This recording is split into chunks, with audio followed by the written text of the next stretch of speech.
Good evening. I'm Liz Milner, and I'm president of the League of Women Voters of the Montclair area. And our education fund is proud to help you guys decide your candidates for the school board. Before we get started, I would just like to tell you how you can vote in this upcoming election. There are three ways. You can get a vote by mail ballot. If you want to talk to me afterwards, I'll tell you how to do that, or check our website. There's in-person early voting, and this is a new option that enables all registered voters to cast their ballot in person using a voting machine as regularly, but during a 9-day period prior to election day. There are early voting locations all over the county. And then you can just vote like you normally do at your polling place on election day between 6 a.m. and 8 p.m. I recommend you check our website, lwvma.org,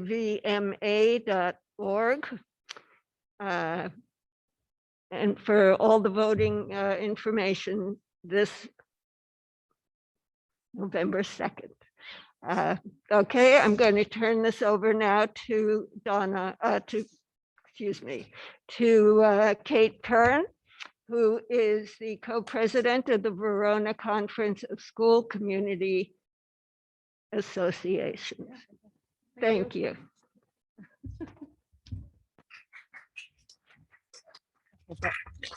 Hi, everybody. Thank you for joining us. I am currently the outgoing co-president of the Conference of SEAs. This is my 4th year.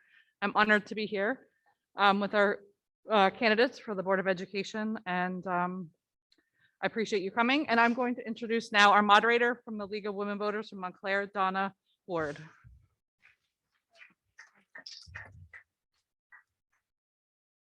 Thank you, Kate, and good evening, everyone, and good evening, candidates. Looking forward to a very informative, enlightening evening today for Verona voters. I've talked to the candidates just prior to this, so we know what the format is going to be in terms of opening statements, and then we have quite a lot of good questions that have come in from the public, so I'm going to go through those questions. You'll have 2 minutes for opening, 1 minute to answer the questions that I give you, and then 2 minutes for a closing. And our timekeeper is there in the front row, and she's going to help us keep on track. So why don't I first by introducing our candidates? We have Ron Mueller. We have Pamela Prisco. And we have Chris Walker. Best of luck to all of you. Why don't we start? The candidates know how we're going to, we decided to do it in alphabetical order for opening statements. So we'll start with Mr. Mueller for your opening statement. Thank you very much, Donna. My name is Ron Mueller, and I would like to thank the Conference of SEAs and the League of Women Voters of Montclair for hosting this event and inviting me to speak to everyone today. It's an honor to sit here with Mr. Waka and Mrs. Prisco and share my position to each of you here and online so you can make an informed decision as we enter this crucial time for education in Verona. I'd like to start by publicly answering the question I've been asked the most since I started this campaign, that being, why are you running for Board of Education, Ron? And my answer is always the same. I'm running for 2 very good reasons. My 2 daughters, Riley and Hattie. One an HBW student trying to carve out her own path as she enters preteen years and all that entails. The other just starting out on her path as a 1st grader at Brookdale. Their challenges are unique, but also very similar to everyone else here today with children in school.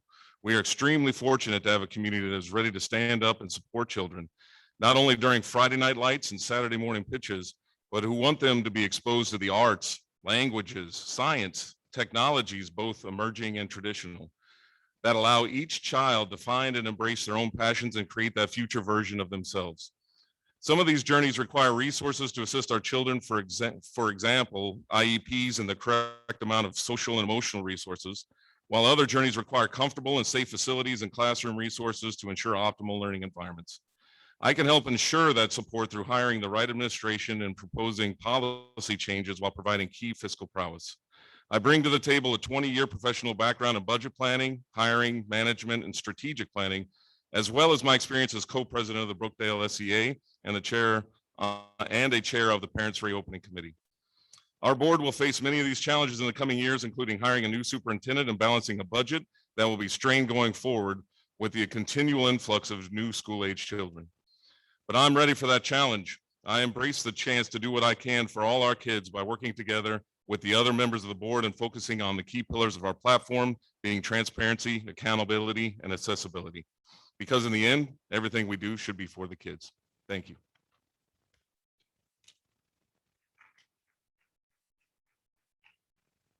Good evening. Thank you so much for coming out tonight and supporting this very important process. And thank you to the Verona Conference of SEAs and the League of Women Voters for planning tonight's forum. My name is Pam Prisco, and I'm running for re-election for the Verona Board of Education. I hope to earn your trust to vote for me. I have the qualifications, the drive, and after one term that included one of the most challenging years in our school's history, I have also the experience needed to bring our school system to the next growth phase. My role as a board member is to oversee that the school district is run effectively. The board's written policies provide the guidance and direction the superintendent uses to make decisions and take action. This takes place through effective and thoughtful communication as we work to mitigate differences and ultimately provide the safest and most nurturing environment for our children to grow both personally and academically. I have lived in Verona for nearly 40 years, and I have been a municipal employee for 29 years, working in the finance office and now assistant assessor. My husband and I have 2 children, both of whom have graduated from Verona High School, and I myself graduated from this incredible school district. Back in 2005, when my oldest child entered the school system, I realized that the best way to get involved and to make a difference was to join the SCA and attend board meetings. I held many leadership positions within the SCA for numerous years and was chairperson on multiple committees. So why am I running for the Board of Ed when I no longer have children in the school system? Good question, right? The reason is clear. My roots run deep in Verona, and the love and the passion I have for our school district and every student in it runs just as deep. I have an overwhelming passion for the academic development, well-being for all the children, and want to ensure that we make the best decisions for all the students, as well as being fiscally responsible. Thank you. Mr. Walker. Hi, I wish to begin, by thanking the Montclair League of Women's Voters, the Verona SCA, and the Verona School District for making this great event happen tonight. I also want to congratulate the League on celebrating its centennial anniversary last year. So my name is Chris Waka, and I'm the very, very proud father of an 8th grader at the HBW. And my goal tonight is to earn one of your 2 votes. Very simple. So what is it that makes me eligible or worthy of your vote? The most important qualification is that I love kids. I do, but that's not enough. Just because you love kids doesn't necessarily mean you'd be an excellent board member. Being on this board is a tremendous responsibility, and this board is going to make several highly impactful decisions over the next few years. So what else do I bring to the table that makes me qualified to earn your vote? Essentially, I possess an extremely deep understanding of all school district operations on a level that very few candidates running for a local board would possess. I was a high school English teacher in Wayne for about 11 years, and I coached varsity athletics. I've served as a high school assistant principal and as a preschool through 8th grade principal at a very large school. Now I serve as a school superintendent, and the ideals of transparency and communication and accountability have helped me out and all along the way. During my time as principal and as my time as superintendent, my school district has never had to raise its local tax levy. And each of those years, we were able to reimburse and replenish our school emergency fund accounts. Last year, I was honored as a leader by the State Parent Teacher Association, and I won the Lifetime Membership Award for leading my school district in the most in-person days and in-person hours for students. In all, I believe I'm very worthy of receiving one of your 2 votes, and I'm looking forward to discussing all the topics that come up tonight. Thank you. Thank you, candidates, for those opening remarks. And since we've had some people come in since you started, I'm just going to say, as a courtesy to the candidates, please turn off all cell phones and other electronic devices now, and please refrain from taking photographs and recordings during the forum. Okay. Okay, we're ready to move on to questions. The first question. What do you consider to be the most pressing priority for our district in the coming 12 months? Ms. Prisco. Thank you very much. So the most pressing upcoming thing that we're going to have to do is search for a superintendent. That is our biggest job right now as a board. Right now, we just hired an interim superintendent that will be starting as soon as Dr. Dionisio leaves on November 9th, I'm sorry. And she will be training and working with the district until we find the best candidate that we feel is best for the district. We did hire a research firm that will help us, will guide us and look for the best candidate for us. That doesn't mean they will hire the superintendent. That means they will weed out, they will recruit, and they will find us the best candidate for us to interview 10 to 12 participants. And then from that point, we will narrow it down as a board, and that person will hopefully begin in July. We are not rushing the procedure, though. Thank you. Welcome. Or so I think that the new superintendent search is certainly a tremendous opportunity. But I think my answer for what's the biggest priority, it's always going to be the students. And what we're seeing now is going to be different through every grade band. What we're seeing with the little guys in the elementary level, a lot of them haven't been into the proper school setting. Some of them ever. They haven't had proper daycare or proper preschool. So their needs are a little bit different than the needs of our upper elementary or middle school or high school kids. So just making sure that we communicate with the staff and with the guidance counselors and the parents to find out exactly what it is that our kids need so that we can make sure that we begin plans to get our kids what they need to kind of go through all the uncertainty that they're going through right now. Thank you. Thank you very much. I would agree with everything that has been said up here. It's hard to say, in my opinion, to carve out one main priority for this group. But what I would say is, on top of everything that was already mentioned, the other thing that we have to deal with is a budget issue. I would say, taking a look at what's going on with our budget and working with the BA to ensure that we are fiscally stable to handle the upcoming challenges that will be brought to us, is something that I'm very keen on trying to focus on if I do take office. I would also say that, looking at that from a special ed perspective as well is something that I think is very important as we do look at the budget and see what kind of resources we can bring to bear to support some of the gaps that I've heard exist in that program. Thank you. On to the next question. Verona's 5-year strategic plan is set to expire in 2023. How familiar are you with the strategic plan, and what areas of focus do you think are most important to keep moving the district forward? Mr. Walker. So I would just ask anyone here or watching this at home, how familiar they are with the district's 5-year plan. So I believe in good faith. I'm sure the board has, established a 5-year strategic plan. But unless everyone in the district, can recite it, starting from the superintendent all the way down to the secretaries or the custodians, then it's a little more than ink on paper. So when we're making our 5-year strategic plan, hopefully when we make this as a board, we're going to bring in representatives from all stakeholder groups. And once we go from a long list of ideas and we then second meeting, bring it down to a short list. And then once we gain consensus on 3 or 4 or 5 goals that we want to see our district, embark on, then we have to make sure that on every website we have for the district, on every email we send, on every communication we send, and every email tagline, everything, our communication should prioritize, here's what our goals are, here's what we want to accomplish and when and how. And I think once we get to that level, the likelihood of successfully completing those goals will become very high. Mueller. Thank you for the question. Yeah, I think I tend to agree with Mr. Walker. I think that, in sitting a lot of the Board of Ed meetings, I haven't heard about a lot of the strategic plan over the 5-year mark. The one thing I would say is being in corporate environment, 5-year plans never really exist. I would say after about 2 to 3 years, you have to pivot and readdress your plan.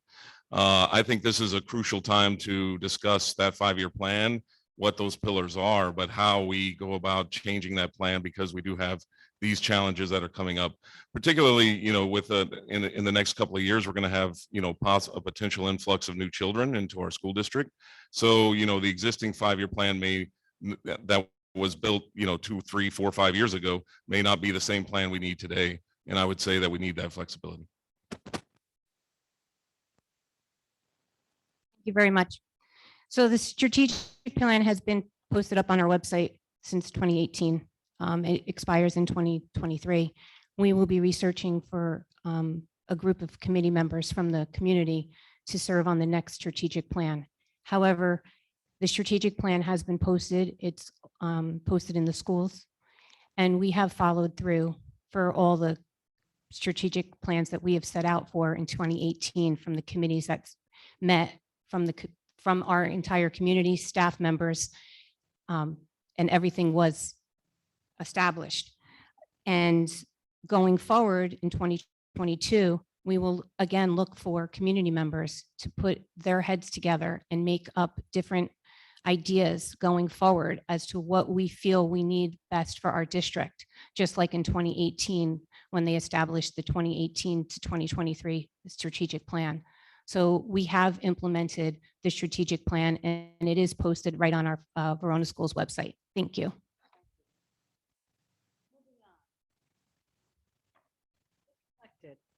What are the first 3 things you would endeavor to change about the operations of the board? Mr. Mueller. Thank you. This is a great question. I think from my standpoint, the platform that I'm running on basically focuses around those 3 changes.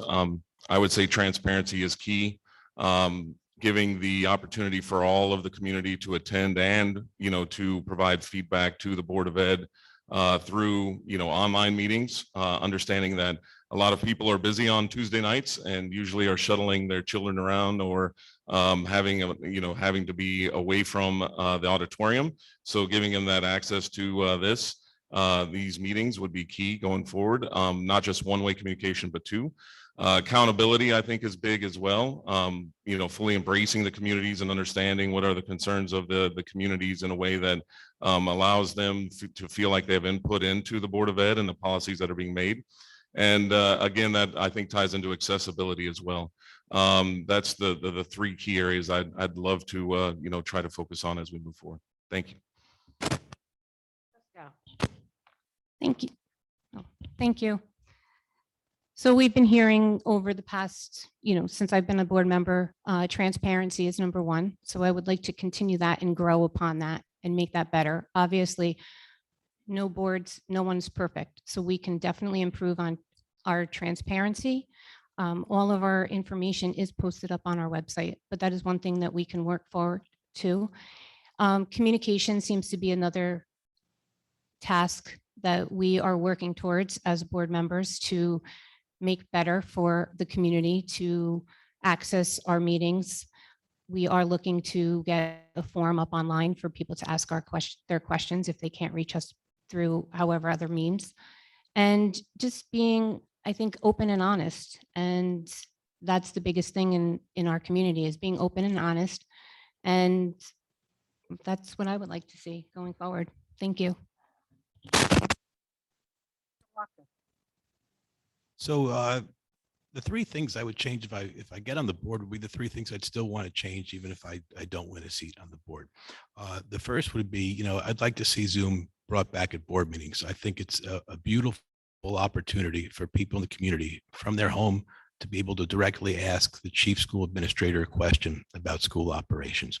And I think that's what we want as far as transparency and community, engagement.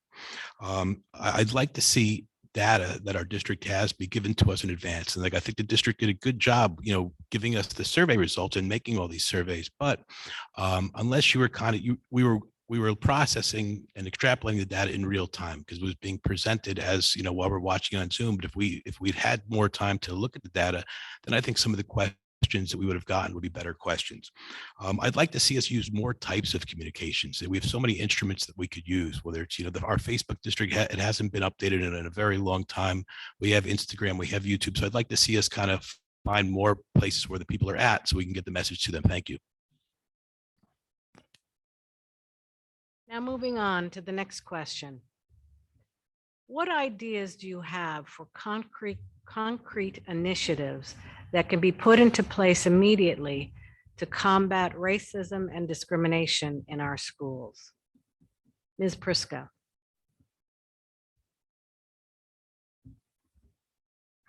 Thank you. So this is a very touchy subject and it's going on everywhere and it's getting worse day by day, right?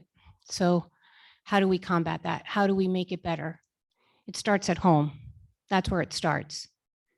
We have to teach our children how to respect people. Respect goes a long way. And if you don't respect people in your home, then when they come to school, they're not going to respect their students. So for me, being respectful at home, teaching your children what is right and wrong, and that everyone is equal, no matter what color, race, gender, everyone is equal. So it really starts from home. And then when it comes to the school, if a child does something wrong, we have to teach them and let them grow and learn. So that's what we need to start with. It starts at home. Thank you.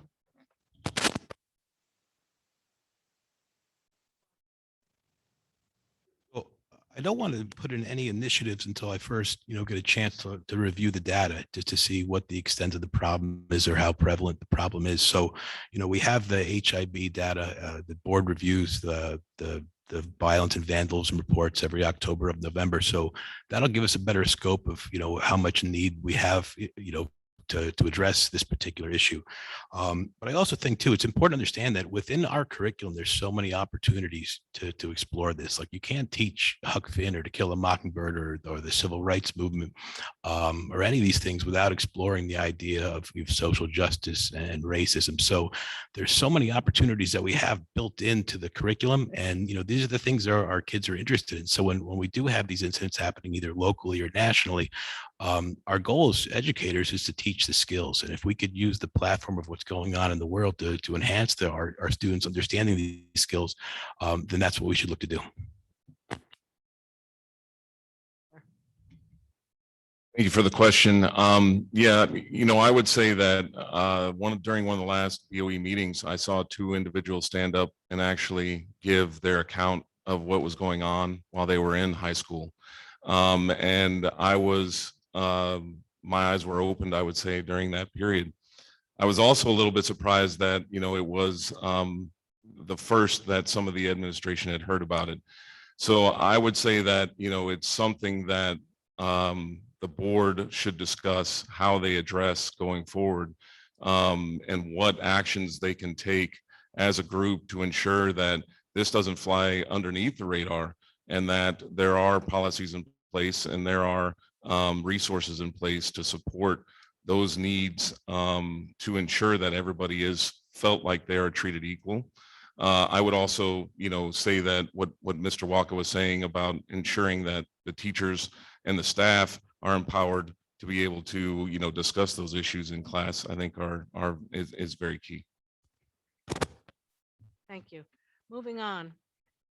Last year, a teacher sought to discuss the George Floyd killing with his classes, and parents complained.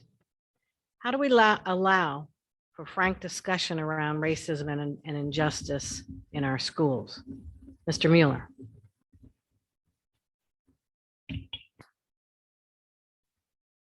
Excuse me, I'm waiting for my mic. I think that it's very similar to the previous question, but what I would say is that I think, children in classrooms should be free to raise these questions and have this open discussion.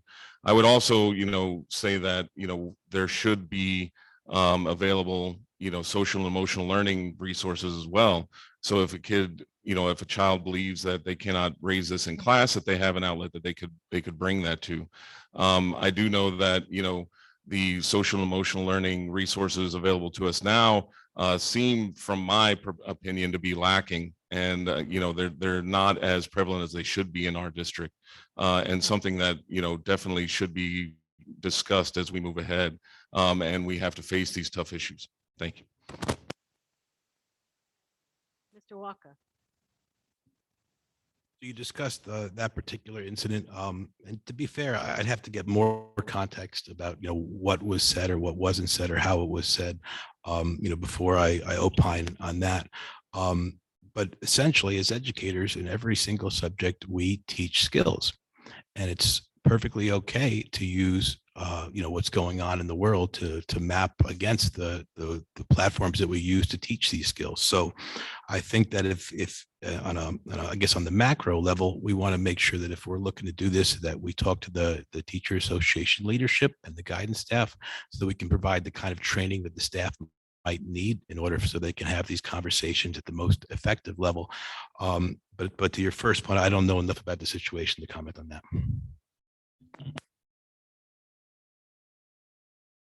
So training to our staff is important, and something so touchy like a topic like that should be, if it's discussed in the classroom and if students have concerns, they should be addressed. However, teachers, staff members should talk the facts. There should never be any personal opinions suggested in the classroom.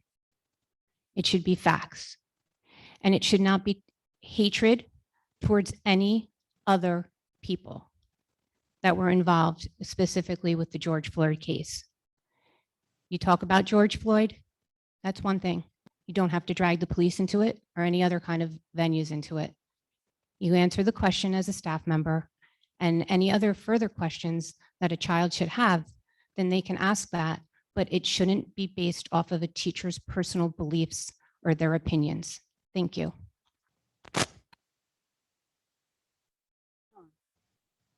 In recent Board of Ed meetings, we've heard from POC and queer students how a lack of diversity in school leadership and teaching staff has harmed them. Our students crave representation. As a BOE member, will you commit to writing or approving policy that sets diversity hiring objectives for all school administrators and teaching staff? Also, will you commit to hiring a new superintendent that prioritizes DEI in their work? Mr. Walker.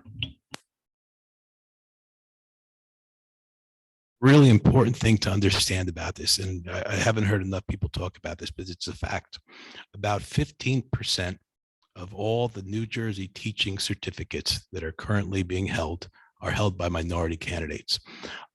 So it's very, very, very difficult to attract candidates. And I could talk for a lot more minutes about why, but there's a tremendous dearth of candidates that are minorities that hold teaching certificates right now. What we want is as many people to apply for positions as possible. There's absolutely a teacher shortage that's affecting both New Jersey and every other state in the union right now. And that teacher shortage is making it so that superintendents are competing against each other for teachers. And what we need to do in order to keep our staff and get the best quality staff, which is what I'm looking to hire all the time, would be to make sure we have the biggest job pool possible. But when we look to hire people, there's two questions I'm going to ask the superintendent. Number one, is this person someone that you believe genuinely likes being near kids and being with kids? And number two, is this the best possible person for the job?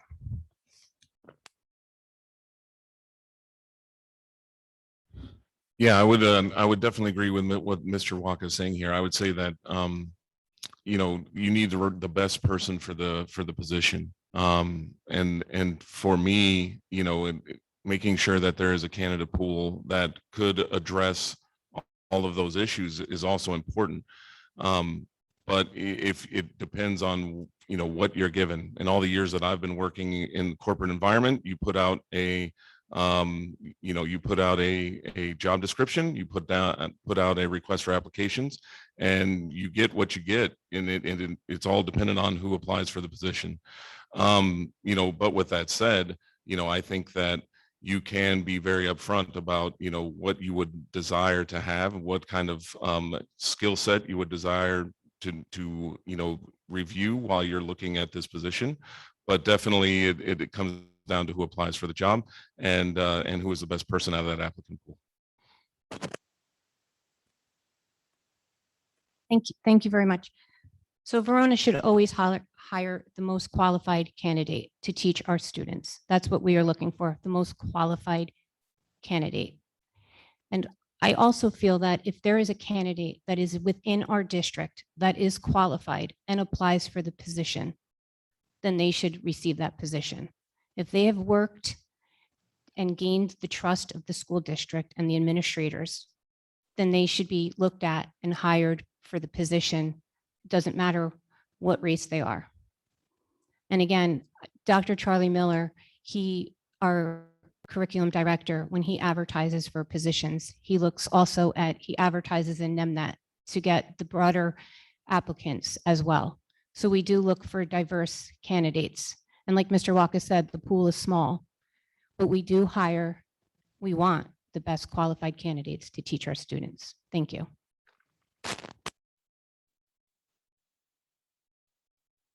On to the next question. And if you have participated in hiring processes as a board member or in your professional capacity, please describe how you facilitated and or fostered diversity in hiring. Ms. Prisco.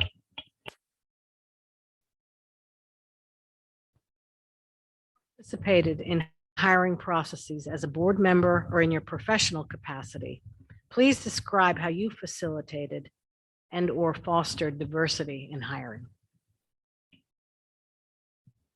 Thank you. So I can honestly tell you that in my position for the Township of Verona, I have never had the experience to hire an employee. However, this year, as a board member, I did have the honor to sit in on interviews for our interim superintendent. We had a pool of, I believe, 12 applicants that we received resumes from. And from that, we narrowed it down and we interviewed 4. We were supposed to do 5, but one had to drop out. And there was never anything, we didn't look at any applicant as what their race or color or anything was. We interviewed the top 4 candidates that we felt were the best. So it was a very eye-opening experience. Everyone that we narrowed it down to, the 4 top people were very, very qualified. And we are very happy and pleased with the candidate that we selected that will start in November. Thank you.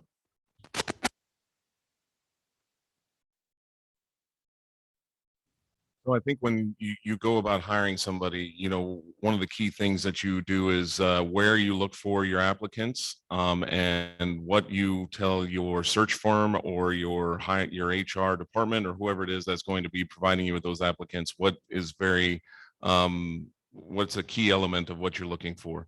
I think if you were to, work with your search firm, in this case for the superintendent, you can definitely lean on the opportunities to try to find applicants that are, from a minority, from a group of minorities, or that has, some diversity element that you're looking for.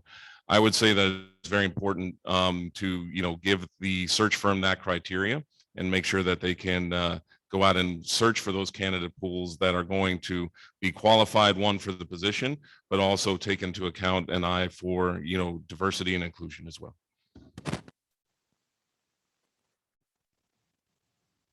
I hire about 150 staff members. I talked about the state average being what it was for candidates with, the minority certification. We report this data to the school district performance reports. And in the last 4 years where I'm at, we've hired 33% minority candidates, but it wasn't because we were specifically looking to do that.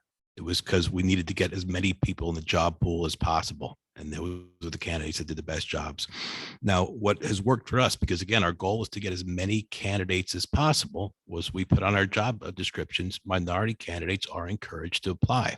And the reason being, just so you know, you're welcome when you enter the job application process with us. We found that that's helped us enrich the amount of people that are looking to apply for jobs at our school. But again, the goal has always been get the best possible person. But you got to understand, it used to be where we'd get 50 people applying for a kindergarten job. Now it's down to like 7 or 8. And if it's during the school year, you only get 1 or 2. So you need to get as many people as possible. Thank you.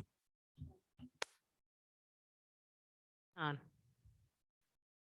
List the key challenge facing each level of education in Verona: elementary, middle school, high school. So what is the key challenge in elementary, middle school, and high school? Mr. Waka. My answer to that is that we need to find out. It's not for me to say, here's what I think the problems are. I think it's incumbent upon the district and our new superintendent to meet with the guidance teams at each grade level, to meet with the teacher leadership teams at each grade level, and to survey the parents and meet with the parent leadership teams at each grade level, because we're seeing different things at each level. Just where I'm at in the elementary level, for the first time ever, we had to purchase 20 pull-ups because these kids didn't have the learning stamina to be able to go all the full day without, having an accident. And that's something we've never seen before. But I think each school district's having a very different experience with how their kids are coming back from the pandemic. But I really believe that we have to get that answers from our experts. And it's not for me to tell you what I think that answer is. Thank you. So at least at the elementary level, where I can start out with, it has to be that with these poor children that have not been in school, first grade, second grade. So getting them adjusted to being in school and sharing and learning to work with other children. I've heard that is the biggest problem in the elementary level. So for elementary, I believe it's really getting these poor children back to realizing what being in school is all about. At the middle school level, it's always been a challenge for middle schoolers, I believe, no matter what. It's just a funky age, getting into 5th grade and finding your whereabouts. And so I think that's just an age group that is just hard to, really relate to. They're just all over the place. And then in high school, the challenges is when they become juniors and seniors and they're really focused on their scores in colleges and looking to expand their wings when they graduate. So just focusing on their growth when they get here too. Thank you.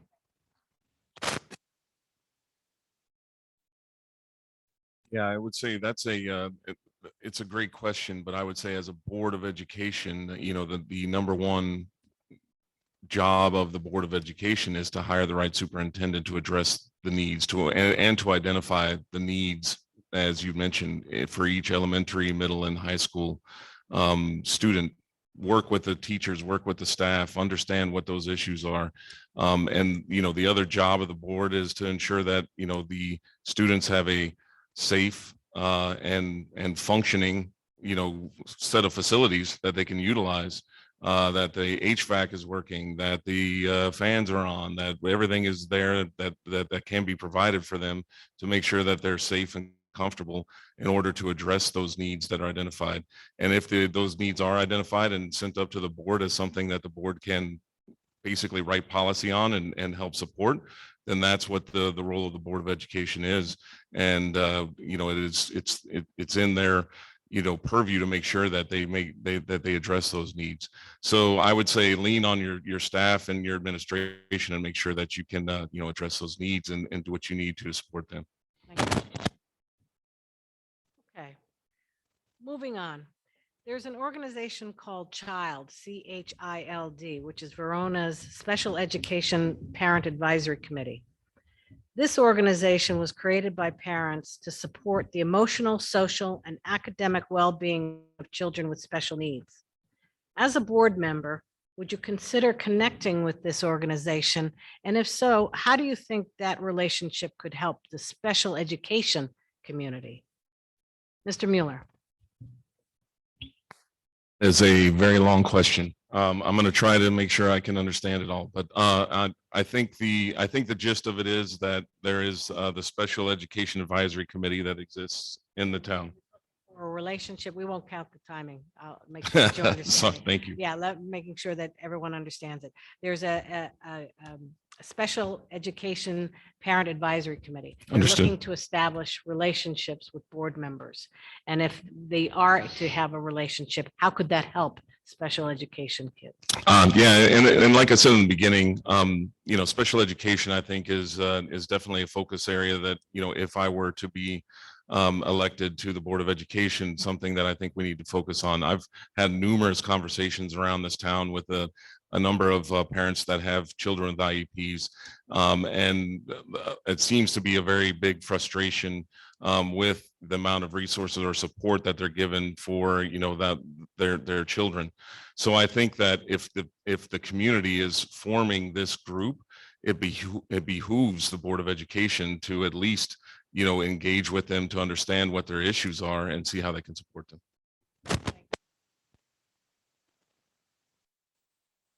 Yes, so with the child organization, I know that a woman named Miss Franculo helped, spearhead that years ago.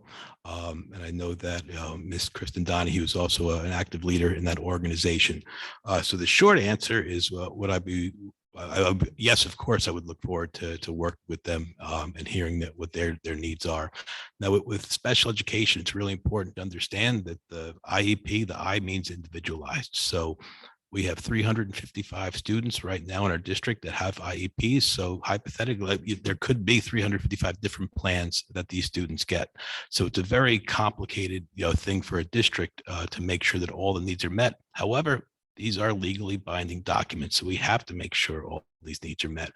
But I think what the child organization also wants is, I think our board does a really good job promoting the athletic achievements and the AP scores and all these things and we should promote them, absolutely. But sometimes for a child with a disability to get from one level to the next level, to go from resource room to inclusion, or from inclusion to general ed, that's equally as impressive as accomplishment. And I like to see the board recognize that. Thank you. So my child's, when he was in elementary, I have been involved in child program with my youngest child when he started school with an IEP for hearing loss. I worked very closely with Ms. Franculo, who started child program. I attended child meetings. I recently was at a meeting prior to COVID and discussed with the group my concerns with my own child and heard other concerns of other families with their children. Child has been around. They work closely with Dr. Moriello. As far as I'm concerned, we get reports from Dr. Moriello. And I would welcome working with child as a board member, because I have the background and I've also experienced living through having a child with an IEP. So I would welcome working with the child program. Thank you.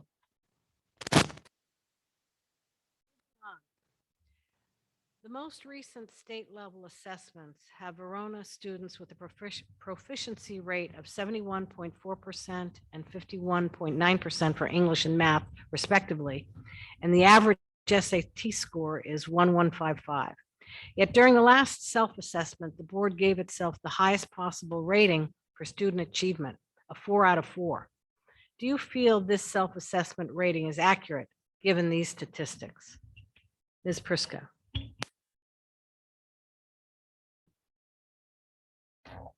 So do I feel they're accurate? Yes, I feel that our school district does very well, and we're going to have to reassess that again once we come up with how children have failed, or not failed, but how they've, everything with COVID, how they handled their test scores after coming off of COVID. That's going to be the big test. I think when we did the assessment, it was prior to COVID, and our children are succeeding very well in Verona. We have a great educational system, and yes, everything can be improved upon. But I believe that our assessments as a board, rating the district and our administrators we feel that they are working the best they possibly can with our students and the achievements that they have succeeded in.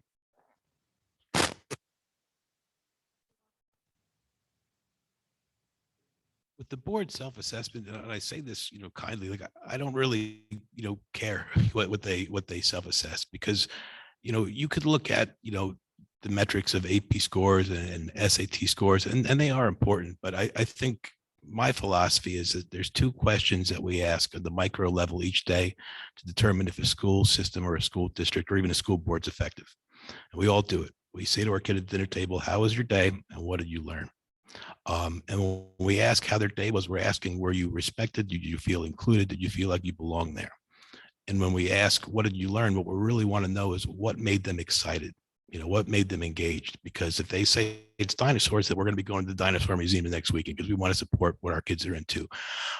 So, I'm not a firm believer in high stakes testing, especially with our younger students. I think, the state metrics give us a good idea. Are we teaching, are our teachers teaching what we need them to teach or want them to teach? But listen, I think our teachers are great. And, whatever the board assessed themselves with this, I don't view it as a good thing or a bad thing or anything like that. I think it's just a metric.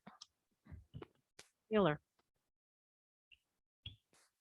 Coming from the corporate world, I think self-assessments are a little bit misleading. In the regard that you kind of control your own destiny, right? So if I were to go to my boss and say I self-assessed and I, deserve a $20,000 raise, I don't think I would get very far. What I would say is that the real assessment comes from two key things: how your children are progressing, their social and emotional well-being, as well as how the community and the teachers and staff view how you're doing your job. And I would say that, I would put more reliance on hearing from them to say that I'm doing a good job than for me to say I'm doing a good job myself.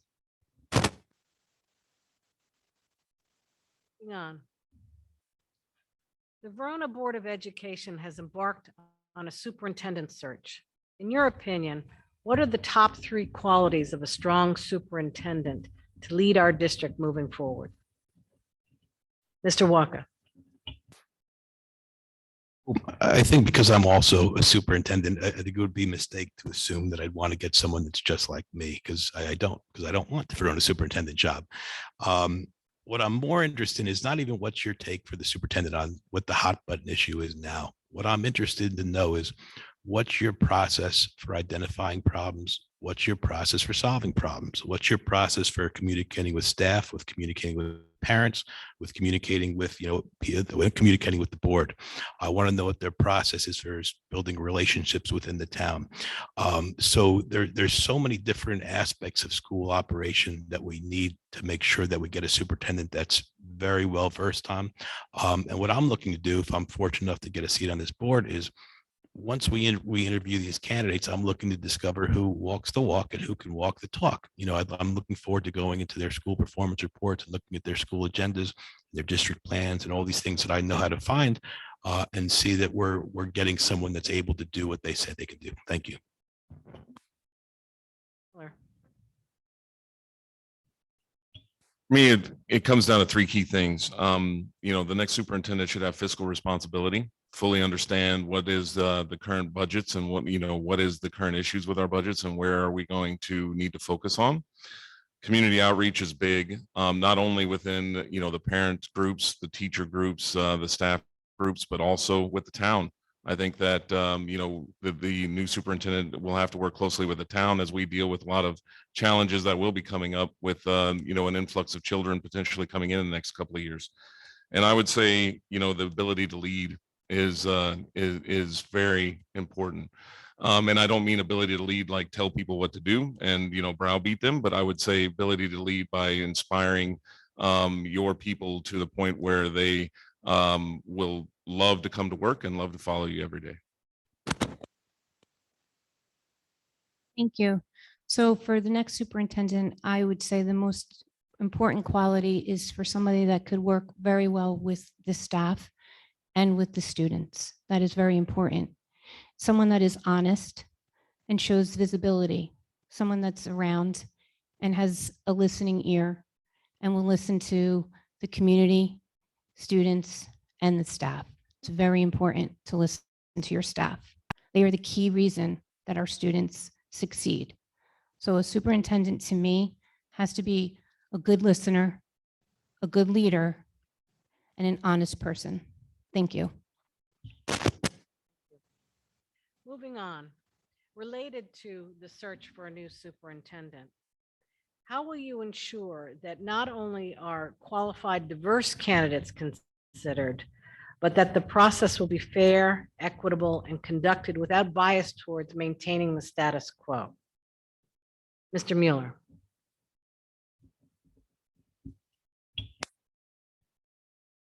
I think, part of this comes back to transparency as well. I think, informing the community, of how the progression of hiring the superintendent is going, what kind of candidates we're receiving, what are the key strengths, and, even a needs assessment for those candidates.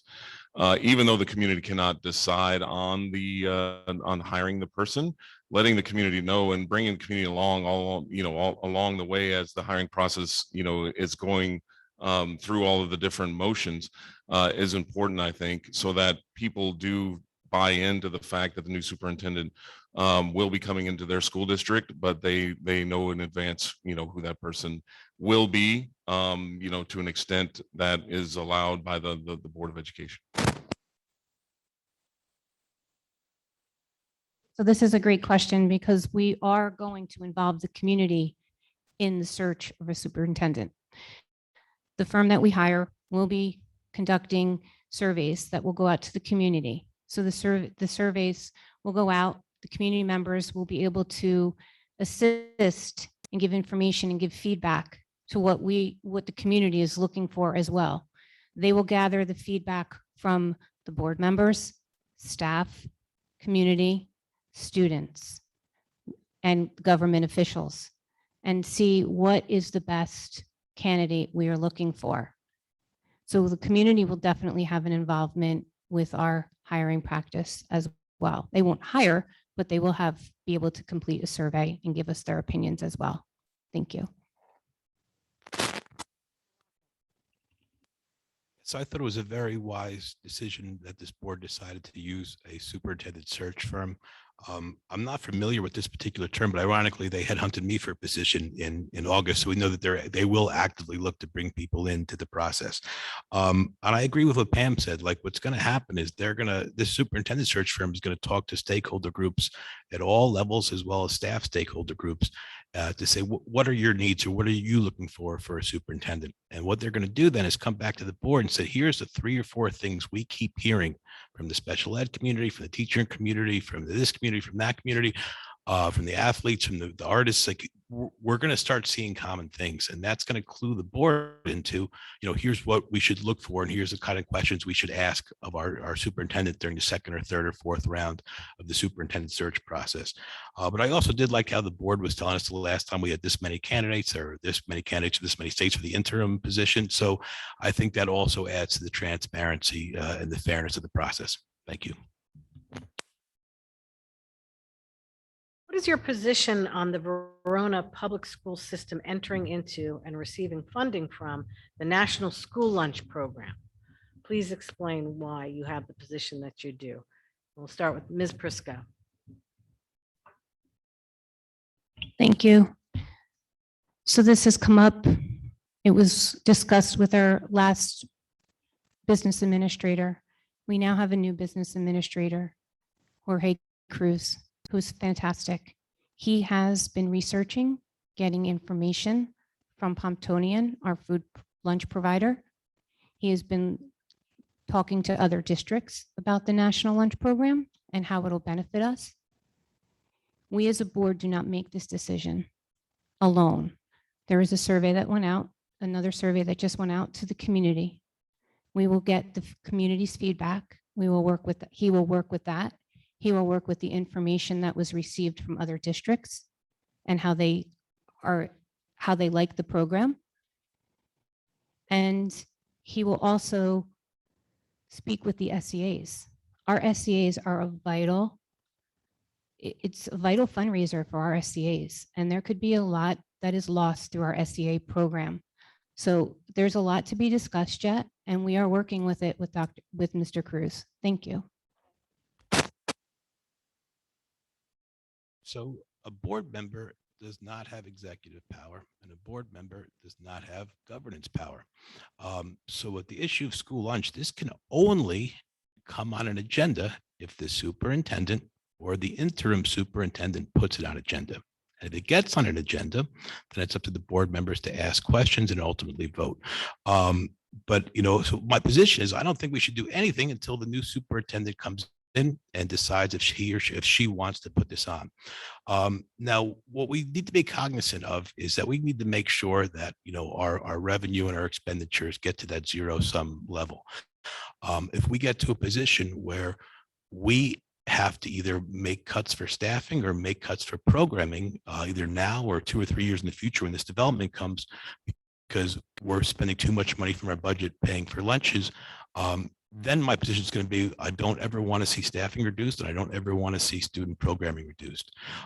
If the superintendent and BA say, listen, we can make ends meet, then I'm going to leave this decision up to the superintendent, and I'll vote if it gets on an agenda.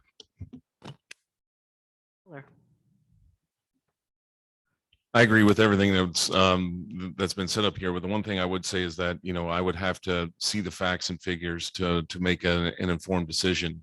How many children require free lunch now versus how many children do not require free lunch now, I think is, a key factor in this. Going forward, I agree it may be a different number if we do have a number of additional children moving into the community. But for now, it is something that, to Mr. Walker's point, the superintendent should bring to the agenda for the board to discuss.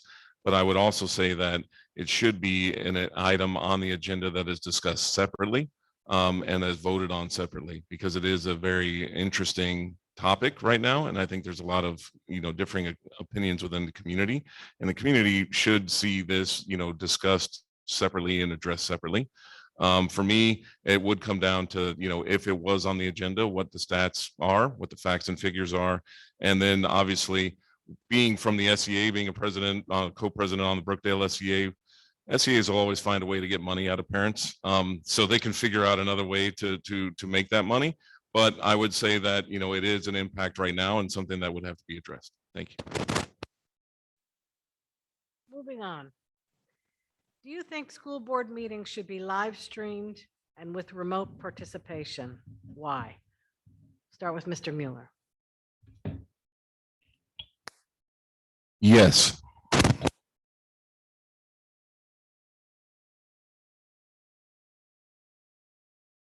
Thank you.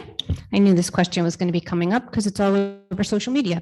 So board meetings, I feel that are in person now, and we also have went live streamed. The public can view in real time now. They were always posted the next morning, but now they are real time. The board is also, like I said before, earlier, adding an online feature that you can submit questions to for an answer. I also did some research. I contacted 28 districts in Essex County, Passaic County, Bergen County to find out what they were doing for their meetings. 2, have people able to call in and ask a question. I sat through meetings, and I'm going to be honest. When people called in, they're different behind their screen or on their phone. If you're in person, you're polite. You're kind. You ask your question respectfully. When you're on your phone and sitting on your couch, you're not so respectful. So for me, no. Thank you. Mr. Walker. My answer is also yes. So I guess there's my district and one other district, either in Passaic or Bergen, that does the, the Zoom and live stream at the same time, live option. I think it's a beautiful thing for a parent or a taxpayer to be able to ask a question directly to the chief school administrator and have everyone hear the answer. And, if I'm on the board, what I would just encourage is that any question about school district operation, the board member really shouldn't answer that question. they're not paid to answer that. You know, they don't work there. You know, any question about, you know, how the board operates, and of course you'd want to see a board member answer that question, but like most meetings, 95% of the questions should be answered by the chief school administrator. And as board members, our job is to evaluate that person, right? So, you know, instead of answering questions, we just want to kind of evaluate the answers. And sometimes the best answers, I don't know, I'll get back to you. But I like that level of transparency, and I know that where I'm at, we have no plans of changing that. Thank you. Moving on the same topic. There's been a lot of discussion around accessibility and accountability during Board of Ed meetings in Verona. What is your opinion on the current structure of the meetings, specifically the lack of virtual Q&A option and the recently reduced time for public comment? Mr. Walker. Yeah, so I think the Zoom should be present because of the equity of access, I guess. You know, we have parents who work 2 jobs. We know that with COVID, sometimes people's jobs change, their hours changed. A lot of times people have a couple little kids, they can't make it here, but they can sit on a couch and listen. So as far as if the board wants to reduce, you know, the amount of time that people can give to ask their question or make their comment, that's fine with me. But I still would like to see the amount of that people have the opportunity to ask questions or make public comment. The board's not under any obligation to give an answer, but I think that it's important because if we hear the same complaints over and over and over again, there might be some merit to them. And worst comes to worst, you know, we listen, and it might make the board meetings longer, but you know, we're all volunteering to do this. So, and you know, we like going to board meetings. So I have no problem with the structure. I would just like to see it, you know, be open for Zoom. Thank you. Mr. Mueller. Yeah, I tend to agree. I think that, you know, the more that you would allow, I mean, you know, understanding that I started joining, you know, Board of Ed meetings a while ago, and I've seen them evolve, you know, through the pandemic and to today. Parents are, you know, having a lot of issues that they're dealing with themselves. And I think that if the Board of Ed and the administrator were to allow those parents to respectfully, and I'll say it that way, you know, voice their issues and feel like they're being heard, you would probably have a meeting that would get more and more, you know, would be shorter, I would say, as you go forward, because parents, you know, and the community feel like they have an input. They feel like they're being told exactly what's going on, and then they feel like that you know, they may not get what they want exactly, but at least, you know, they've been heard, and that, you know, the issue has been addressed to the best of the board's ability. So I think that, as you know, if it may be a little painful at the beginning, but it would actually, you know, be better in the long run. Thank you very much. So regarding our board meetings, most of the questions are usually answered during superintendent report, during committee reports. And over the past year and a half, people who were calling in at the time when we were on Zoom, most of the questions were repeat questions or repeat comments. So a lot of the questions, like I said, are answered. And to Mr. Walker's point as well, board members there's a lot of questions that we're not able to answer. That's the superintendent and the administration. Sometimes we don't have the administrators here to answer those questions. So in email, there's been numerous emails that have gone back and forth to our administrators, and they respectfully answer the questions. And again, if there is something that is so important to be asked at a meeting, we are here twice a month for somebody to come here and ask us their questions in person. Thank you. Thank you. Okay, moving on. Last year, there was a vote of no confidence in the superintendent, which demonstrated that the staff have significant concerns about the operations of the district. What will you do as a board member to rebuild that relationship? Ms. Prisco. Thank you. And I'm going to be a little careful on how I answer this question. However, there's 2 sides to every story, correct? So the vote of no confidence was something that I feel didn't need to happen and happened on not good terms. And I feel that things need to be addressed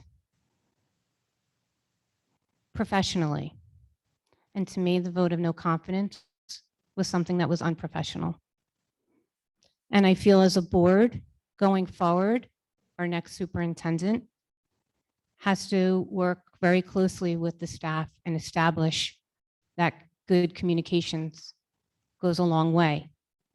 And that a vote of no confidence is just something that was done, I feel, out of anger.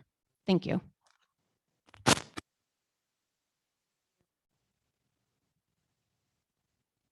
I don't have the particulars of the vote of non-confidence. I've heard a lot of different stories about it, but what I would say is that, you know, a new administrator coming in has the opportunity to rebuild that relationship just because of the fact that they are new.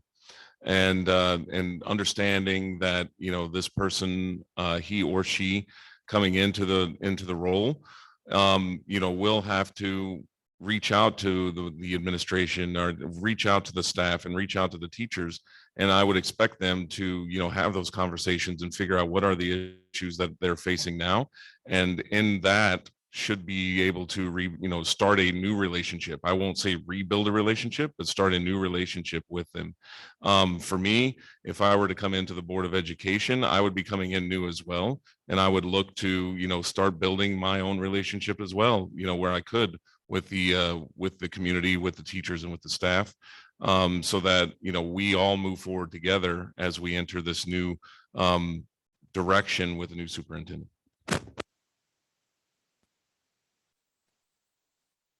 So your question was essentially how do we rebuild this relationship? The simple answer is hire the best possible superintendent we could possibly hire, right? I think what we'd look for is, you know, how does the superintendent communicate with the VEA leadership? What's the superintendent's process for staff development, for making sure that he meets with the VEA leadership to hear what their needs are or what their needs aren't. But I think the best, what staff members want more than anything is just to know that they're working for someone that cares about them, that knows what they're doing, and is highly competent. So I can't speak to, you know, the facts behind the no confidence. I'm not a member of the VEA or the Verona administration. But I think the best thing we could do moving forward is just getting the best possible superintendent for this district and its teachers and its kids. Thank you. Moving on. Please discuss your understanding of the Sunshine Law. Please include your understanding of the policy reasons behind the law. Mr. Walker. So one of the things we talked about in our campaign is that, you know, there's only 5 board members. So if 3 of them are carpooling to work and they happen to talk about something that either was on a board agenda or might be on a board agenda, then they're in violation of that, because of everything that Sunshine Law is also called the Open Public Meetings Act. So it makes it very difficult for the board, but essentially anything that's going to be on an agenda or might be on an agenda can't be talked about unless you're talking about it, you know, in front of everybody at a Board of Education meeting. Because if you do it, you know, without that, you're actually having an illegal board meeting. And the same applies, you know, for emails. So we got to be really, really careful about that. But it's hard for this particular board because there's only 5 of them. So that's one of the reasons why, you know, we think that there should be 7 board members, and it's hard to have a committee when there's all these different board committees and there's only 5 board members. But, you know, there's only certain things that can be brought into executive session. A lot of it's about confidentiality, but most things are supposed to be spoken of in general session in front of the public. Thank you. Let's go. So as board, we meet as in committee groups of 2 board members to avoid the Sunshine Law.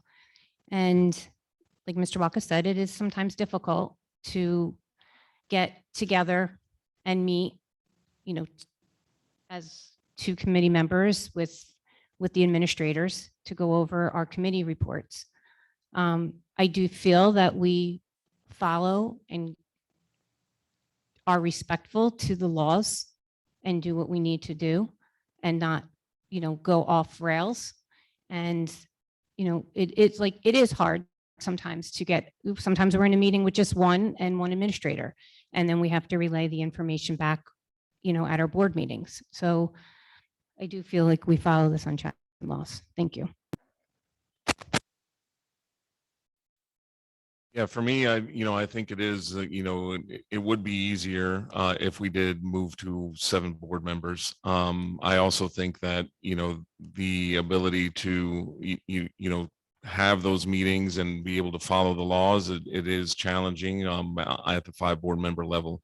I would say that, the General Assembly meetings, having the committee reports, I think are key, so that everybody is aware of what's being discussed, but also I think having the agenda items, clearly laid out in advance of the meeting allows for that information to be shared as well. And I would say, that's about the extent of my knowledge of sunshine laws. Thank you. I have one last question before we move to closing statement. Okay. Over the next 4 years, the town will bring nearly 330 apartment units online, and this growth will impact the number of children that attend our schools. Where do you see potential capacity constraints? And what ideas do you have to handle the new students as well as making them feel welcome in Verona? Ms. Prisco.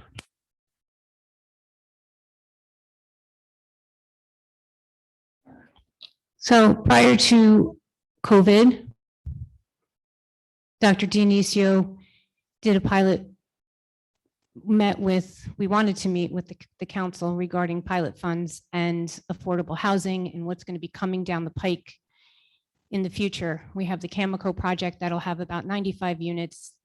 And we have the other project going up over on the Afterglow section with about another 200 units. So where are we going to put possibly 150 students in our schools, right? Where are we going to put them all? How are we going to do this? That is a very big concern for everyone in this community. Cedar Grove is going through it right now with their development on Fairview Avenue. Where are they putting their children? We could possibly have 100 to 150 new students coming into our schools. And that is something that we are going to have to work with the administrator, with the new superintendent, and figure out the best possible way to make sure we fit our children, especially in the elementary. That's where it's going to be the toughest, is in the elementary with class sizes. Once you get to middle school and high school, it's a little different. But I feel we have to work together as a community with our town council and move forward and think of strategic planning. Thank you. Thank you. Mr. Walker. The capacity is a big part of this problem, and it's not even close to being the biggest part of this challenge, right? If we get about 100, I think 150 is also a good number, Pam. Those all come with the price tags. Verona spends about $14,000 or $15,000 per child. Now we have 150 more kids, but that's assuming they're all general education kids. Special education kids come with them as special things that they need. Right now, 16% of our school district has an IEP. So if that number stays constant, it's more, CST workers and more aides that we'll have to pay for. And it's also possible we might got 3 or 4 of these kids who have such severe medical needs, where the only way we can meet FAPE is by sending them out to specialized schools. And that could be $100,000 or $200,000 right there per child. So if we do not have a superintendent that establishes excellent lines of communication and cooperation with the town, so there could be some sharing of pilot funds, the biggest problem we're going to have is once we might get 1 year where they give us the 2% tax levy break, but they're not going to give it to us for more than 1 year. So this could really impact our fiscal structure unless we start planning like yesterday. Thank you. Mr. Mueller. Yeah, I've been alluding to this ever since we started discussing, all the questions, and everything that I'm looking at. I've reviewed the budgets from the Board of Ed. I've seen, general reserves go from $1 million, a little bit over $1 million, down to $500,000. We're moving in the wrong direction on our general reserves. We're looking at, a lot of different overages now, increased legal fees. We're looking at, increase in other areas that, overages in our building projects funds, things like that, that are really, setting us up in a bad situation for 2 years down the road when we have to now deal with an influx of children. So I think it's a paramount thing for the next superintendent and the next board of to have to deal with. And one of the key reasons I think that we need to have the right people sitting on the board that can really go through those, but that fiscal responsibility and understand how we're going to, make those ends meet, what that impact is for the 150 children that are coming in, and then obviously how do we work with the town to do so. Candidates for those questions. And now we'll take a deep breath. And then we'll move to closing statements, which will be 2 minutes each. And we'll start with Mr. Walker. Thank you. So believe it or not, this was like the most fun I've had in a while. It really was. I love this stuff. I'm going to go a little off script because, I might lose the election. One of us has to, right? So I want to, but now I get a microphone, so I get to say certain things. So what I've learned from this election so far is that to run for a local board in the town you live in, you either have to be very, very brave or just insane, right? And I don't think anyone in this table is insane. So Ron and Pam, I think you're both very brave. Pam, I've known you for a while. The work you've done for Charlie's youth football team and all the other kids in town for baseball, I very much appreciate and admire that. And Ron, I'm so happy I met you, right? Like I didn't know you a year ago, and now I think you're such a smart and you have such a good heart, and you really are a wonderful person. So thank you for doing this with me. And to the board members that are here, you guys are also very brave. You didn't sign up for COVID, right? And you didn't sign up for the slings and arrows, but across the state, a lot of board members kind of either bailed out or they bickered back and forth, and that won't happen no matter what the election results are in Verona. But I just want to say you guys are brave too. If I don't say something to my wife, I'm in big trouble. But 16 years ago, my wife said she voted yes for Waka to be my wife. So thank you for that. And for my son who's listening at home, I just want to let you know that Mom and Dad love you. You're the best thing in the world. And to the members of our team, it's a lot of work doing this, right? And if it wasn't for you guys, we didn't even know each other's cell phone numbers a year ago. And now we text like all the time, like teenagers. So you guys are awesome. And to this town and the teachers in the town, like me and Maureen always say, like the best thing we ever did was move here. And if we won Powerball, we'd still stay in Verona and we'd still stay on Linwood Road, right? Because it's such a great place and so many people have helped us. So my final message is vote. If you vote for me and Ron, great. You vote for me and Pam, great. You vote for Ron and Pam, great. But vote, you got 2 votes. And finally, go Hillbillies. Thank you.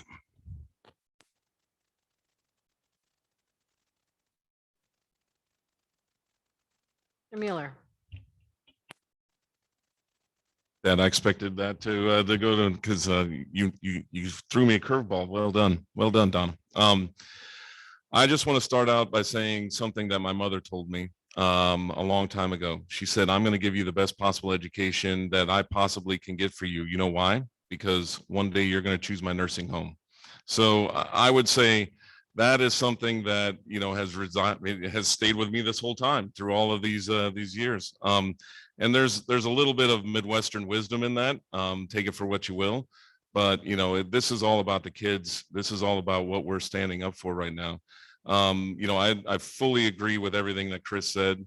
I fully, am lucky, a lucky man to not only live in Verona, to stand side by side with each of you, but to be in a community that's ready to dig in and do the work. There is a lot of resources out in our community right now. There's a lot of people that have the willingness to share those resources with the different groups that run our community. Board of Ed, I think, is fortunate to have a lot of those people that are bought in for their children. And tapping into that, I think there's probably just about nothing we can't overcome together as a community. What I would say is vote, use your power, let your voice be heard, vote for 2 out of the 3 of us. And if I'm the one sitting on the outside of the circle, I got to say it was an absolute pleasure sitting up here with each of you. I hear the passion and the commitment out of both Mrs. Prisco and Mr. Waka. And I think that there are some challenges that are ahead of us. I think I have a unique skill set that I can bring to help support those challenges, but I think that, we all do, and we can all stand up together. I would also like to thank my team, our team, tirelessly working, going out there, doing a lot. Every time a sign went up, another sign went up, and I appreciate that. And the last thing I would say is, Danielle, I love you. Riley and Hattie, you better be in bed, because if I get home and you're not, you're in trouble. But I do love you guys. And thank you very much, guys. Appreciate it. Thank you. And Ms. Prisco. Thank you. And thank you, Mr. Waka, Mr. Mueller, for your kind remarks.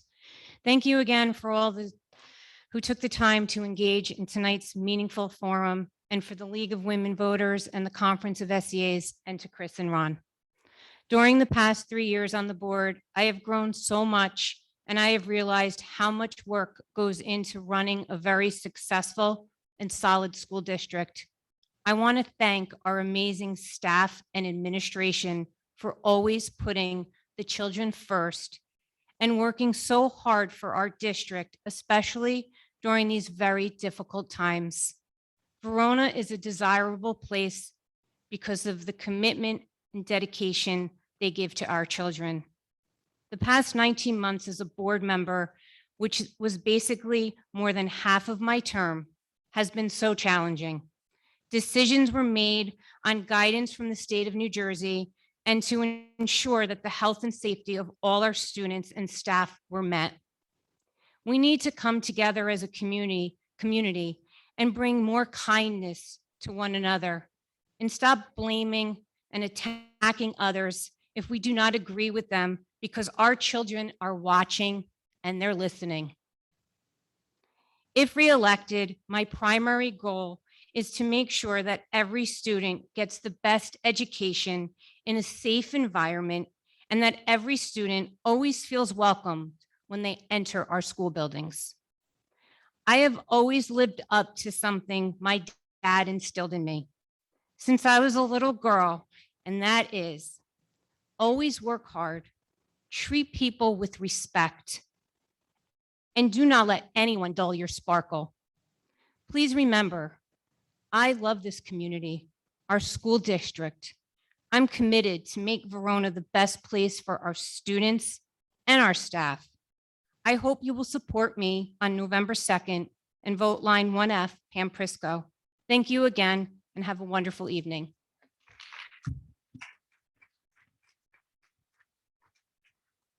And on behalf of the Verona Conference of SEAs and the League of Women Voters, I want to thank the candidates for a very informative, excellent forum tonight. Why don't we give them another round of applause?